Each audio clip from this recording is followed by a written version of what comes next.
Well, we had Matt Drudge about a month ago in studio, only does an interview every 3-4 years, and I thought that got me excited. But I'm telling you, Donald Trump is our guest, ladies and gentlemen, for the next 30 minutes or so. And obviously, he is a maverick. He's an original. He tells it like it is. Doesn't read off a teleprompter. Neither do I. He's self-made. This whole media operation that reaches 20 million people a week worldwide, conservatively, self-made. That's why I'm so excited. And he joins us from Trump Tower in New York City. He is the leading 2016 Republican presidential contender. Donald Trump, again, joins us. And I've got so many questions. But first off, Donald, thank you for joining us. Thank you, Alex. Great to be with you. I've got so many questions, but you are vindicated. This has got to be the 50th time the last 6 months on the radical Muslims celebrating, not just in New Jersey, but New York, Palestine, all over. What do you have to say? They're still attacking you, though we've got Dan Rather on video. We've got New York Post. We've got Washington Post. We've got, I mean, what's going on here? Well, I took a lot of heat, and I was very strong on it, and I held my line, and then all of a sudden, you know, hundreds of people were calling up my office. I was the other day in Sarasota, Florida, and people are in line, and we had 12,000 people, which is fantastic. And the people were saying, many of the people from New Jersey, 4 or 5 people said, Mr. Trump, I saw it myself. I was there. They talked about Patterson, but they said, I saw it myself, Mr. Trump. I was there. So many people have called in, and on Twitter, @RealDonaldTrump, they're all tweeting. So I knew it happened, and I held my line, and people wanted me to apologize, and we can't do that. People like you and I can't do that so easily. Now, we can do it if we're wrong, Alex. You apologize. I'd apologize if I was wrong. But they were celebrating, and they were celebrating the fall of the World Trade Center. I think that's disgraceful. It is. And that same week you were reporting on that fact, we had 2 different international football games, soccer games, with the Turkish fans and others during the moment of silence for the dead people in Paris chanting Allah Akbar and booing. So did that not happen too?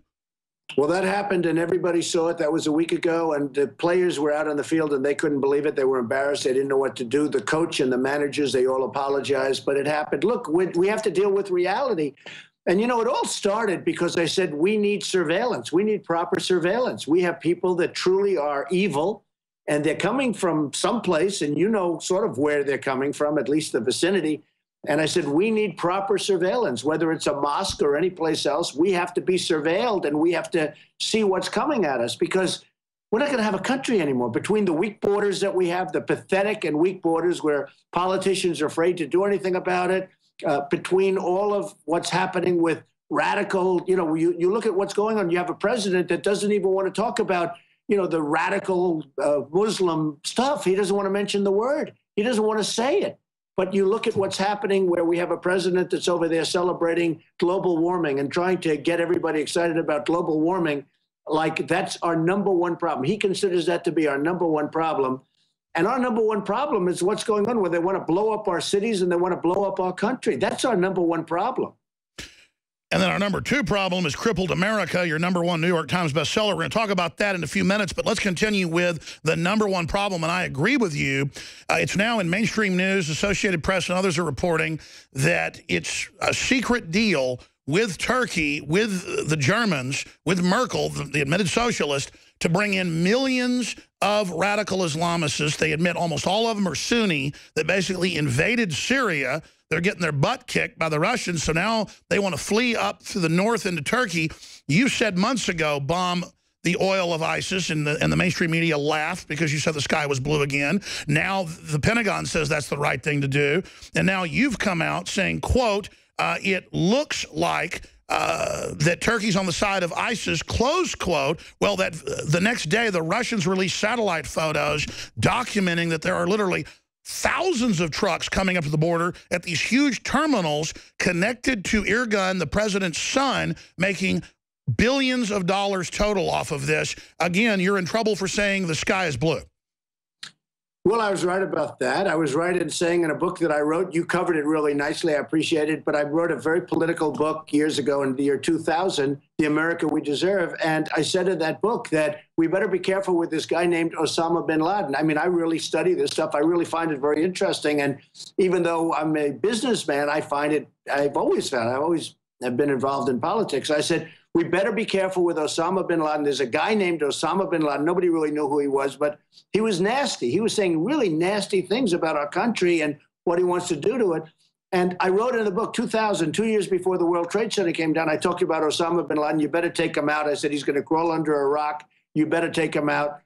And now people are seeing that. They're saying, you know, Trump predicted Osama bin Laden, which actually is true. And then 2 years later, a year and a half later, he knocked down the World Trade Center. And I talked about terrorism and that. That was before terrorism as we know it today. I said, we better be careful. That's going to happen. It's going to be a big thing. And it certainly is a big thing. So with the oil, and I'm glad you brought it up, but as you know, for 3 years, I've been saying you better take out the oil, because if you don't take the oil, it's going to be a problem. So we shouldn't have been in Iraq. But once we got there, the way we came out was horrible. And I said, take the oil. Then we didn't take the oil. So ISIS got the oil. And as you know, Iran is getting the oil, because Iran is going to take over all of Iraq. You know, we made one of the worst deals in the history of our world when we gave them $150 billion and virtually we gave them keys to nuclear weapons. One of the Mr. Trump, I hate to interrupt you. You are the leading presidential frontrunner with the Republicans, gaining a huge lead as you don't back down. But I've got to just back you up again, because the more I research what you've actually said and done, it's amazing. You were the only leading American figure who openly said, do not go to war in Iraq. They had almost, 90% votes in Congress for it, bipartisan. You said, don't do it. Iran will take over. You said, I mean, look, you can say that today, and everybody can say that, but you said that in 2001, 2002, 2003, when it was very unpopular, because you've done your research and had good advisors. How did you know that when almost no one else did? Well, first of all, I'm the most militaristic person there is. I'm going to build the if I win, I'm going to make our military so strong, so powerful that nobody's going to mess with us. We're going to take care of our vets and all of that. But I have to tell you, you have to know, if you're going to go to war, you have to do it properly, and you have to know what to do. I viewed it as this: Iran and Iraq were the same in terms of strength, and they're constantly fighting. That's all they do, is they fight, right? They go to war all the time, and they'd move 10 feet left, 10 feet right, 10 feet left, then they'd rest. And then they'd start it again 4 years later. This has been going on for forever. And this is the way it is. I said, if you take out Iran or if you take out Iraq, either one, you're going to destabilize the Middle East. Well, we took out Iraq. And by the way, Iraq has the second largest oil reserves in the world. People don't even know that. So we gave, like, incredible. We took out Iraq. I said, you're going to destabilize. Well, and I said, and you'll know this, and you know this, and I appreciate what you just said, then Iran is going to come in and Iran is going to take over Iraq. And they're just taking it over right now. As we speak, they're taking it over. Iran is running Iraq, and very soon will be virtually going to be totally running Iraq, especially after all of the deal we just made, which is the worst. So I said, keep the oil. And I said, if you're going to leave, you shouldn't have gone in, but they should have left soldiers behind, like 20,000 or a certain number of soldiers. But if you're going to leave, take the oil. And I've said it. Then they left, they didn't take the oil. So ISIS got the oil, Iran is getting the oil, everybody's getting everything but us. So we lost thousands of soldiers. We spent $2 trillion in Iraq. We have wounded warriors who I love all over the place. And what do we get out of it, Alex? We get nothing. We had nothing. So, no, the French and the Germans are getting the oil, and the Iranians are getting the oil. And you know who the #1 customer for the oil is? Guess what? China. That's right. How smart is China? They outsmart us on every level militarily. They outsmart us on trade, like, we have a $450 billion trade deficit with China. Let me ask you this. You're a top business guy, on your own from nothing. How did China get 97% of rare earth minerals in the world? How is the United States or nobody else even trying to get rare earth minerals when it's what goes in the smartphones, the computers? Trillions is made a year. How did we just give them the global market in that? That's crazy. Well, what a lot of people don't know, Afghanistan. Now, Afghanistan's a place we can go in because, you have Pakistan and you have nuclear weapons and a lot of things going on there. But we go into Afghanistan, we're fighting, tremendous mountains and ridges. We're fighting on one side. And you know who's got their excavators on the other side? China, taking out all the minerals. Afghanistan, nobody knew this. Afghanistan is rich with minerals, not oil, but minerals. Lithium, everything. And China is taking out all the minerals. And here we are fighting. We have trillions. We have like $1 trillion in Afghanistan, and we get nothing out of it. And we're going to end up leaving and keeping a couple of thousand soldiers there and this and that. We get nothing. China is taking out the minerals. They're the buyers, the big buyers at very, very low prices of, as you know, of the oil in Iraq and probably in Syria. But China is a big buyer of the oil. But one thing with the oil, it's because you've covered it, For 3 years, I've been saying hit the oil because ISIS is getting strong, and they're no JV, as the president said, and they're certainly not contained. But I said hit the oil and hit them hard. And they laughed at me. And they would put generals on television saying, no, that strategy wouldn't work. Well, after Paris, they started hitting the oil. And it does work. The problem is we've given them a 2-year edge. They have billions of dollars. The Russians started hitting the oil for 1 month, and ISIS is already rolling over. So Putin is following your strategy. You know Vladimir Putin well. We should have done it 2 years ago, Alex. That's the only problem. Donald Trump joins us live. Can you speak to, as president, what your relationship would be with foreign leaders and what you know about Vladimir Putin? Because all I know is, why are we starting a fight with Russia when they're not doing anything to us? Right. Well, number one, and just to finish on the oil, by the way, I say hit the oil, but we should keep the oil. In other words, we should keep. We'll get ExxonMobil. They'll go in. We'll get other of our oil companies. We'll get some of the great oil companies. We bid it out. We should keep the oil. You know, in the old days, to the victor belong the spoils, right? We don't have that. We go in, we fight a war, and we leave. We get nothing, except we get debt and we get deficit. That's all we get. I think I get along great with people. I mean, I will probably get along well with him, and if I don't, somebody else will, and who knows? You know, he's a difficult cookie. He's tough and he's smart. I was on the show 60 Minutes with him recently, not together. I mean, they did him and they profiled me at the same show, which was we were stablemates, right? But I think I'd get along very well with him. I think it'd do fine. Look, here's the thing. We lose with every country, and yet we don't get along with any countries. China is killing us. Everybody's killing us. China's just beating us to a pulp and trade. Japan, Mexico is killing us, and yet we don't get along with anybody. With me, they're not going to get so rich. Believe me, they're not going to get so rich at all. We're going to take back our jobs. We're going to take back our manufacturing. We take back our base. But they'll like us more than they do now. Sort of amazing. Well, Donald Trump, let me say this. My audience, I'd say 90% supports you. Okay? Right. And you definitely have shown your knowledge of geopolitical systems. Hillary and others have been demonizing you for saying radical Muslims celebrated on 9/11, but she got caught a few years ago claiming that she got shot at in Bosnia, in the air, on the ground. They have video of it all. None of it happened. She admits she lied. If you did that, you'd be done. But you wouldn't do something like that. You don't steal glory from our veterans. But they demonize you for made-up scandals every day, trying to see what'll stick. And then you got Hillary involved in Benghazi. You've got them involved in everything. And people love you for tough talk. Is it not time for impeachment hearings against Obama? I mean, what do we do politically to really try to prosecute Hillary Clinton? Well, you remember this. The best thing that we have going with Obama is he's got a year left, okay? Because, you know, by the time you do the hearings and everything, I don't... So don't make him a martyr. In a way, you'll make him a martyr. But I don't even say that. You know, one of the things I'm the most disappointed in Republicans, because they go to Washington, they're going to do all this stuff. They're going to impeach Obama. They're going to end Obamacare, which has to be ended. It's a disaster. I don't know if you've seen the premiums. They're going up. It's killing everything. 55%. It's you know, it's going to implode anyway. In 2017, Obamacare blows up. It's over. I mean, it's over, and everybody knows it. And they're doing big stories. Even the ones that were for it are saying, "Uh-oh, this isn't working."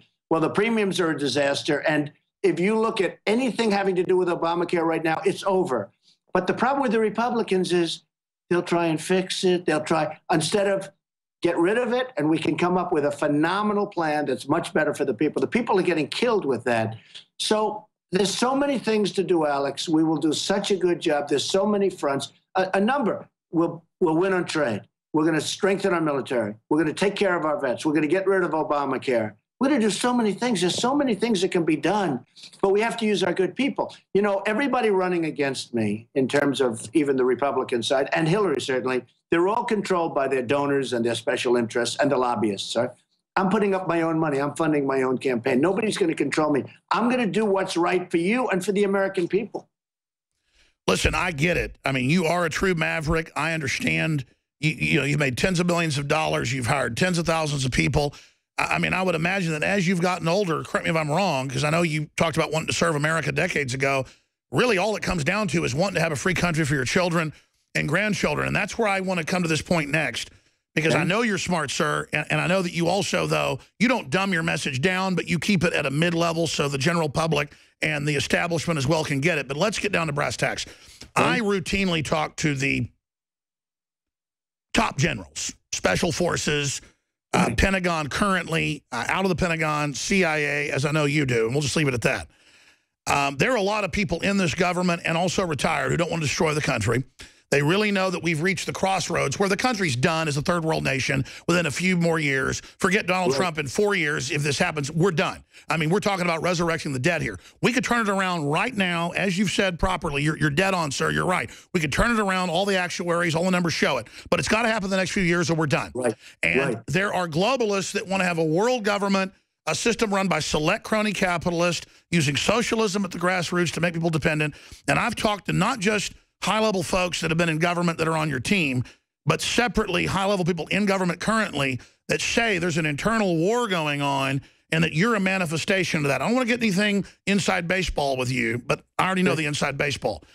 I know now from top people that you actually are for real and you understand you're in danger and you understand what you're doing is epic. It's George Washington level, and you understand that office. So I want to tell you right now, can you speak about the war for the soul of this country that's happening right now and really tell people what's happening and commit to people that you won't Ross Perot under death threats and step down when you're in the lead 2 months from the election?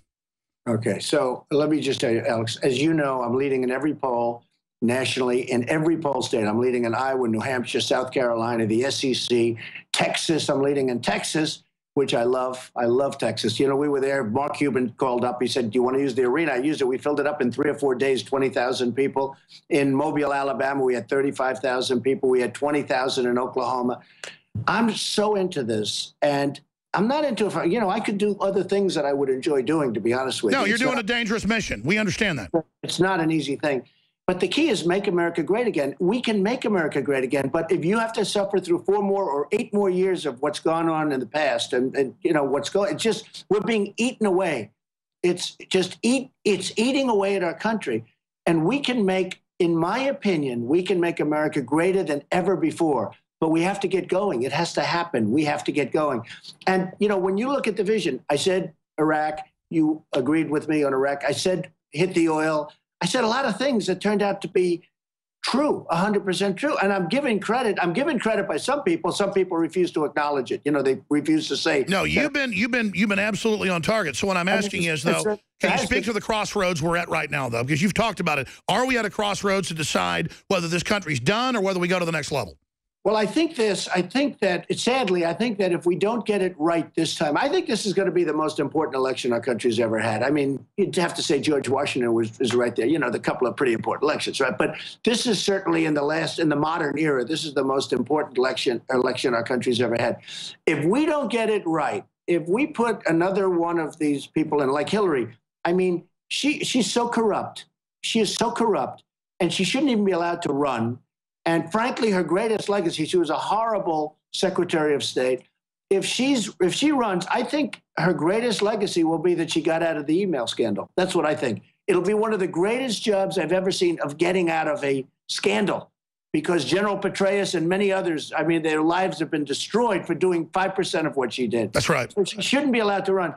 But, you know, the recent Fox poll that just came down 2 days ago has me beating her head to head, which is very interesting and very good, and beating her soundly head to head. But we have to get it right. Our country can be absolutely, we can turn it around. But I would agree with you, if we don't get it right this time, I'm not sure if you go another 4 or 8 years with the insanity and the stupidity of these leaders, I'm not sure you're going to be able to turn it around anymore. I think it could be over. Right. Donald Trump, the man in the arena, his new book, we're going to talk about in a moment, is exposing the fact this country is being sabotaged by design. Specifically, I don't want to bring up detractors. And it's a question I had early on, but then I did more research, and I understand that you really do want to save this country where your children and grandchildren live. But let's expand on this.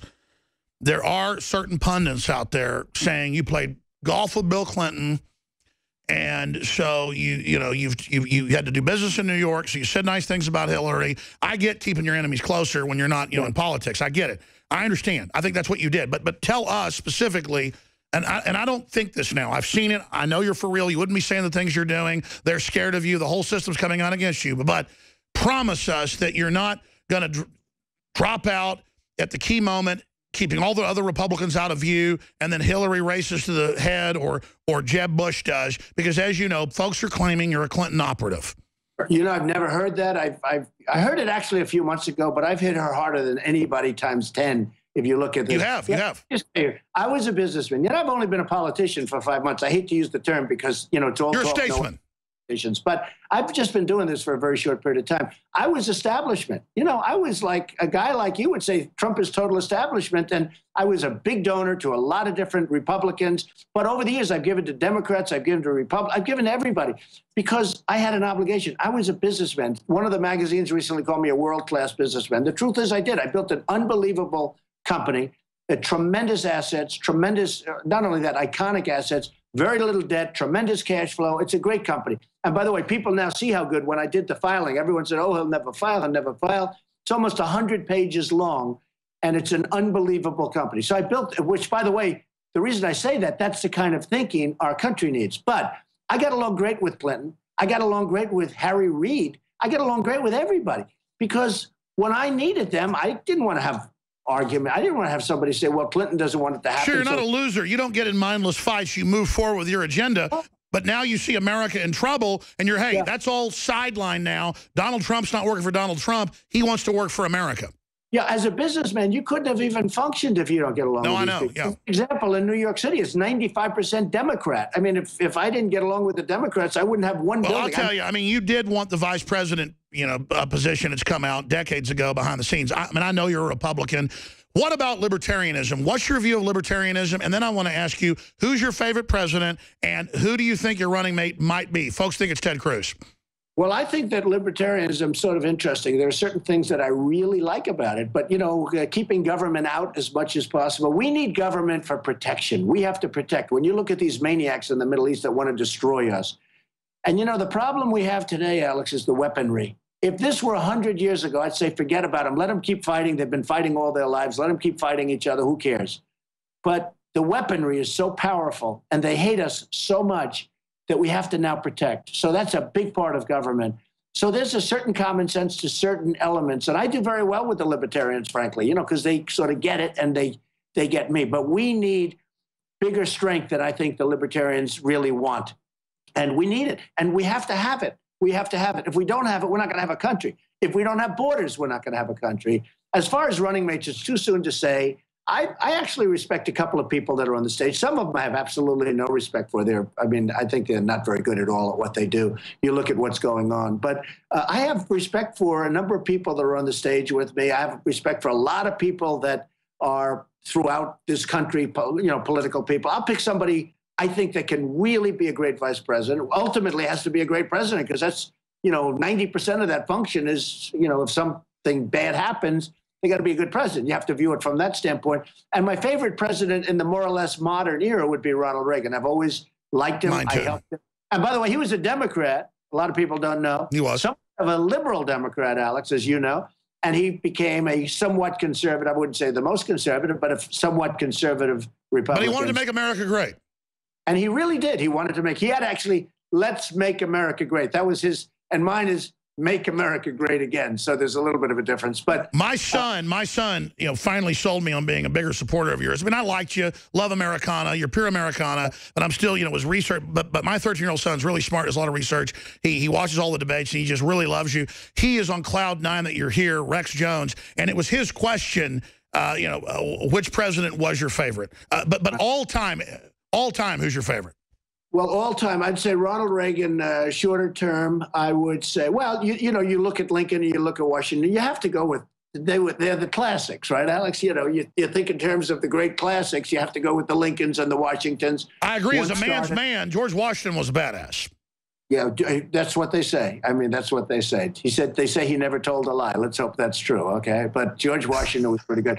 But we had some great presidents. And we had some good presidents on the other side, too, in all fairness. But we will hopefully be right at the top of that list. We're going to make the country so strong, and we're going to make it financially secure. We can't owe $21 trillion because it's going to be that. Well, that's my final question. What type of an elite wants a Cloward and Piven bankrupt the country so socialists can run it and we all get handouts? What type of an elite is that? I mean, you've been around these people. Are they mentally ill, Donald Trump? Well, we have to make our country rich again. The other day I said to a woman, she came up to Mr. Trump, at a big rally where we had 14,000 people. And at the end, she just sees me and I'm signing autographs and stuff. And she said, Mr. Trump, I'm voting for you 100%. But are you, this whole concept of making it rich, it sounds so crass. I said, you know what, it might sound crass, but if we don't make our nation rich again, if we don't take back our jobs from all these other countries that are ripping us, and if we don't take back our money, and if we don't, balance up our budget, at least get it damn close and soon, we're not going to have a nation anymore. We're a third world country. Donald Trump, I know you've got to go. 60-second break. I want to come back for just 3 minutes, talk about your book and your big rally in Virginia tonight. We'll be back in 70 seconds. Donald Trump, powerful interview. Did you know that only 6 corporations control 90% of what millions of Americans see, hear, and read every single day? It's the illusion of choice. Think about it. The mainstream media is owned by only a handful of megacorporations with vested interests. But on the other hand, the internet is an interconnected network of billions of sources. So you can research information for yourself from multiple sources, or you can blindly accept what you hear or read in the mainstream media, never questioning what you are being told. This gives you a false sense of reality. I mean, do you actually know what you think you know? Or have you been programmed to accept someone else's version of events? Think about it. This is Darren McBreen, and I want you to break the matrix at Infowars.com and PrisonPlanet.tv and listen to The Alex Jones Show, because there's a war on your mind.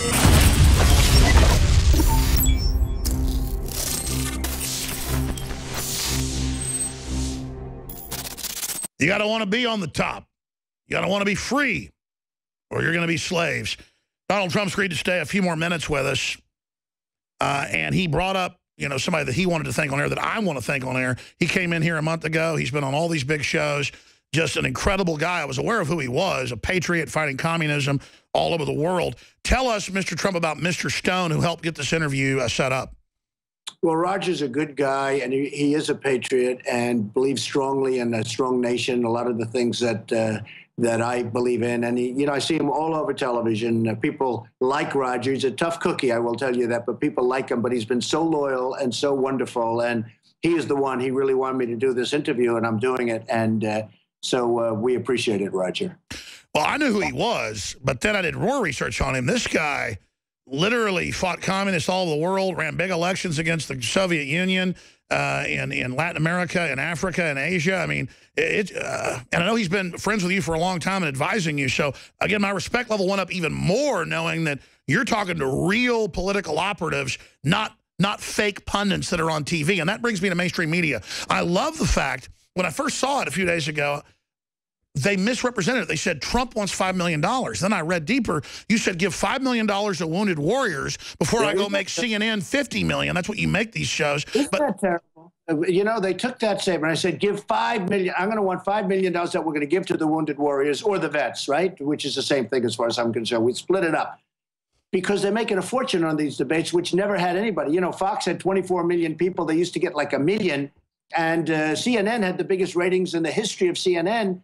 And I won't take full credit, but I'll take 99.9% credit. So I said, give me $5 million. I want to give it to the wounded warriors. I want to give it to the vets. But a lot of people said Trump wants $5 million. And I said it right in the same sentence, Alex. I didn't say it like... That's how they deceive. I said, I want $5 million that will go to the wounded warriors. And they would play it. They even took the tape. The tape is worse than the pen. They can cut it.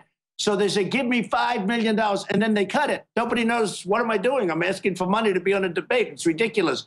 No, I wanted $5 million to go to the wounded warriors in particular. And let's see what happens. I don't know. The one problem, Alex, if I didn't go to the debate, then you know what would happen. They'd say he's chicken. I mean, I think I won every debate. But it's true. I mean, I saw one channel made like $40 million off you being on there. They should give all of it to the vets. Well, they should give a lot more than 5, I'll tell you right now. But, the problem is if I say I won't do it, then the people that I'm debating, who, frankly, been very easy, if you want to know the truth. You can just correct them once you're on stage. Well, the people I'm debating, they'll say, oh, he's chicken, he's chicken, he's chicken. That's the problem with that. But it's hard when you're leading all the polls and then you don't show up to a debate and then they'll be doing numbers on you. But I would love to see money go to the wounded warriors. I think it would be so. I agree. What about Crippled America? It's a #1. You got a big rally tonight. Everywhere you go, your crowds just get bigger. I mean, obviously, you're probably going to get the Republican nomination now. Wow, and you're ready for the dirty tricks. 1 minute left, Donald Trump. What do you have to say about your book and what's coming up? Well, first of all, before the book, because you mentioned one thing, I had never heard that, but I am in this to win it. I am not in this to say, oh, gee, I've done a really good job. A reporter called up, a very powerful reporter, said, how does it feel? How does it feel? I said, it only feels, because they said what we've done has never been done before politically. You know, I've been in the poll for 5 months. Since it came out, I'm #1. I said, it's only good if we win. If I don't win, I've wasted a lot of time. That's the way I view it. He said, no, you haven't. I said, believe me, if I don't win. Because we can't do anything to make our country great if I don't win. I'll be watching television someplace. It'll be forget it. So I wrote a book called Crippled America. It's doing fantastic business. I don't know if you can see that thing right up there. We can. But it's doing great business. I hope your audience goes out and buys it as Christmas gifts and everything else. And I just want to finish by saying your reputation's amazing. I will not let you down. You will be very, very impressed, I hope. And I think we'll be speaking a lot, but you'll be looking at me in a year or 2 years. Let's give me a little bit of a time to run things. But a year into office, you'll be saying, wow, I remember that interview. He said he was going to do it, and he did a great job. You'll be very proud of our country. Well, I'm impressed. I mean, you're saying you're fully committed. You know, there's no future if we don't take this country back. Donald Trump, I hope you can help uncripple America. Thank you so much, sir. That you will be attacked for coming on, and we know you know that. Thank you. Thank you very much.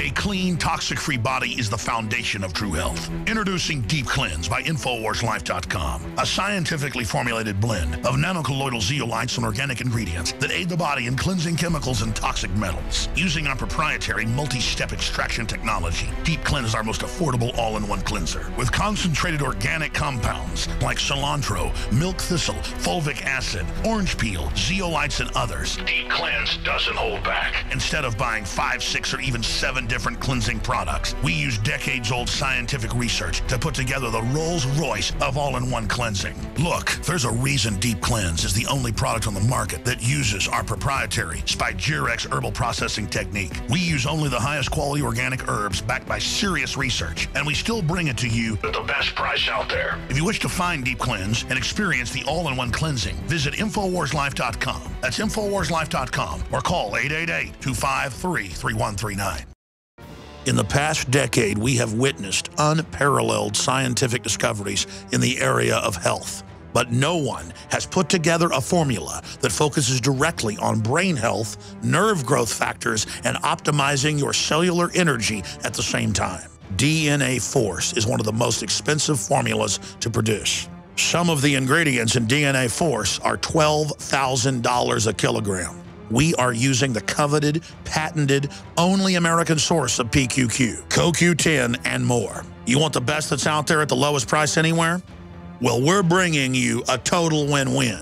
The ultimate value, cutting-edge, trailblazing game changer that also supports the InfoWar. We have produced a limited run of DNA Force, and it will take up to 12 weeks to produce more once we sell out. Secure your DNA Force today at InfoWarsLife.com or call toll-free 888-253-3139. DNA Force from InfoWars Life.